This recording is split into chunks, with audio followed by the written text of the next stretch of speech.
कलयुग अभी वर्तमान में कलयुग चल रहा है। हमारे जैन धर्म के हिसाब से हुंडावसर्पणी काल, पंचम काल चल रहा है। हुंडावसर्पणी कलयुग काल चल रहा है। इस कालों में इंसान जो है वो पहले जितना बुद्धिमान था उतना बुद्धिमान नहीं, धीरे धीरे धीरे धीरे उनका ह्रास होता जाएगा। बुद्धि का विकास नहीं, धर्म की हानि, साधु संतों की ज्ञान, इनका हानि हानि होती जाएगी, हानि हानि होती जाएगी। जब कलयुग का प्रभाव धर्मात्मा लोगों के ऊपर होता है तो धर्मात्मा की बुद्धि खराब हो जाती है। वो कलयुग का एक प्रभाव है कि धर्मात्मा लोग तो दुखी होंगे, पापी दुष्टि जो है वो सुखी रहेंगे। राजा महाराजा सब खत्म हो जाएंगे और नीचे के जो लोग हैं वो राज्य करेंगे। इस प्रकार का कलयुग का प्रभाव है। धर्म के नाम पर लोग बहुत सारा आडंबर करते रहेंगे, लेकिन धर्म क्या और धर्म का फल क्या उसको नहीं जानेंगे। हमेशा ध्यान में रखो, कलयुग में पापी लोग ज्यादा होंगे और पुण्यात्मा लोग कम होंगे। महाभारत के अंदर एक बात आई है, राजा परीक्षित, उनका धर्मराज था, जंगल में घूमने को गए, कलयुग सामने आकर के खड़ा हो गया। परीक्षित ने पूछा तुम कौन हो? बोले मैं कलयुग हूं। बोले मेरे राज्य में कलयुग का क्या काम, जाओ तुम यहां से, नहीं तो मैं मार दूंगा। बोले राजा का कर्तव्य नहीं है कि शरणागत को कोई मार देवे, मैं आपकी शरण में आया हूं, इसलिए मुझे शरण दीजिए। धर्मराजा सोचा आया है शरण में, चलो ठीक है। तो उसको बोला कहाँ स्थान दूं, कहाँ स्थान दूं, कहाँ स्थान दूं। सोचते सोचते सोचते कलयुग कहने लगा महाराज जहाँ सोना चांदी हो वहां मेरे को रहने का स्थान दे दो। बोले तथास्तु, दे दिया। जैसे उन्होंने तथास्तु कहा कि राजा का जो किरीट था वो सोने का था, सीधा राजा के माथा पर आकर के बैठ गया। अब जैसे वो राजा के माथे पर आके बैठा, राजा की बुद्धि खराब, प्यास लेने के लिए जंगल में भटक गए। एक साधु के आश्रम में पहुंचे, वहां पर चिल्लाए पानी पिलाओ, कोई पानी पिलाओ, कोई पानी पिलाओ। कोई पानी पिलाने वाला नहीं रहा। एक साधु जो क्या है वो ध्यान कर रहे थे। बोले देखो मैं राजा होने के बाद पानी मांग रहा हूँ, नहीं दे, आंख बंद करके बैठे हुए। उनको गुस्सा आया, उन्होंने क्या एक मरा हुआ सांप था वो महाराज के गले में डाल दिया। अब तो डाल करके आ गए। उधर जब वो ऋषि पुत्र जो था उसको मालूम पड़ा मेरे पिता के गले में सांप डाल दिया राजा ने, उसने श्राप दे दिया कि आज से 7वें दिन परीक्षित नाग के काटने से राजा की मृत्यु हो जाएगी।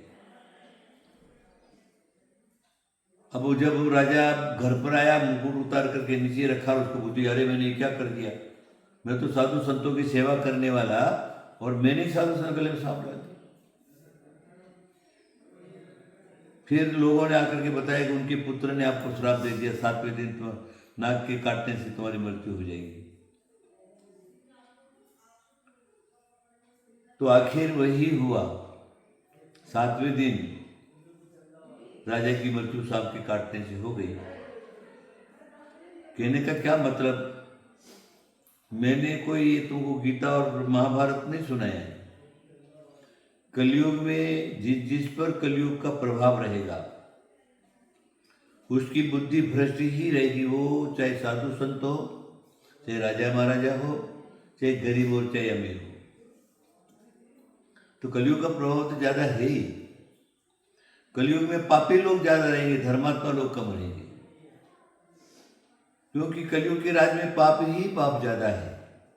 जिधर देखो वर्तमान में देखो, हिंसा हो रही, झूठ हो, चोरी, कुछ एक पूरी दुनिया भर का 5 पाप का जो आभार है, वो दुनिया के सिर के लोगों के ऊपर प्रभावित हैं लोग, और रात दिन उसी में लगे हुए, उसी में लगे हुए, उसी में लगे हुए। वैसे कलयुग का प्रभाव है। और साधु संत वगैरह जो भी हैं, वो भी यदि साधु संत हो गए, संसार शरीर भोगों से वैरागी हो गए, वैरागी होकर के जंगल में बात करने लगे, काठ की माला फेर रहे, कोई रुद्राक्ष की माला फेर रहे, कोई सोने की माला फेर रहे, कोई चांदी की माला फेर रहे, कोई तुलसी की माला फेर रहे। इस प्रकार का दुनिया भर का सारा है।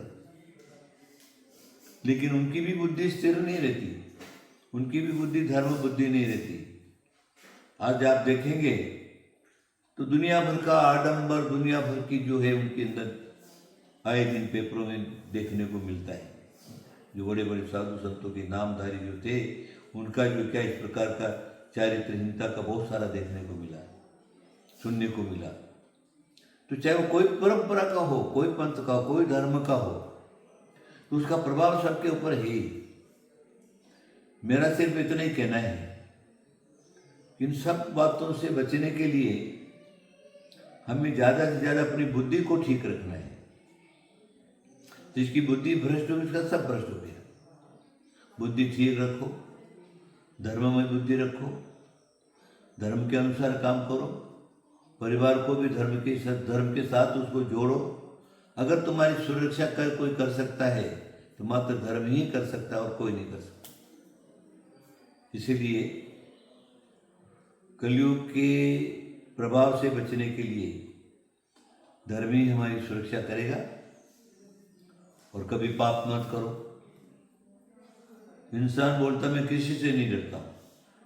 अरे किसी से नहीं, तो पाप से तो डरो। जब पाप कर्म का उदय आता है ना, तो राजा महाराजा को भी नहीं छोड़ता।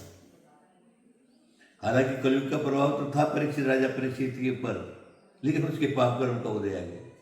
पाप कर्म के उदय से उनके धर्म वर्म सब एक बाजू रह गए, है ना। और महाराज के ऊपर सांप डाल दिया और श्राप मिल गया और सांप के काटने से मर गए। ये सारा का सारा पाप कर्म का उदय। तो भी उसके अंदर धर्मशास्त्र, महाभारत वगैरह, गीता वगैरह इस बात को कहते हैं। सप्त ऋषियों ने आकर के उनको 7 दिन की गीता वगैरह का पाठ वगैरह सुनाए, आदि आदि सारा हुआ है ना। लेकिन जो किंचित भी पाप है, वो पाप जो है उसको फल देता ही देता है। तो सोचने की बात है, आप लोग क्या करिए, धर्म को कभी मत छोड़िए, पाप बुद्धि मत बनाइए। पाप ही संसार में विनाश का कारण है, आपके स्वयं के विनाश का कारण है, आपके परिवार के विनाश का कारण है।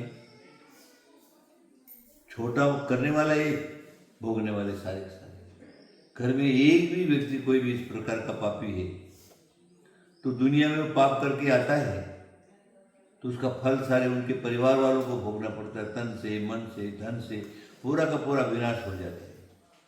इसीलिए इतना ही कहना है आप सब लोगों को, पाप से डरो, पाप मत करो, धर्म में ज़्यादा बुद्धि जोड़ो, ईश्वर का नाम लो और ईश्वर की भक्ति करो, प्रभु की भक्ति करो, भगवान की भक्ति करो। आपका बेड़ा पार हो जाएगा। सुखी होने का दूसरा कोई उपाय नहीं है। आप सब लोगों को मेरा आशीर्वाद, आशीर्वाद, आशीर्वाद।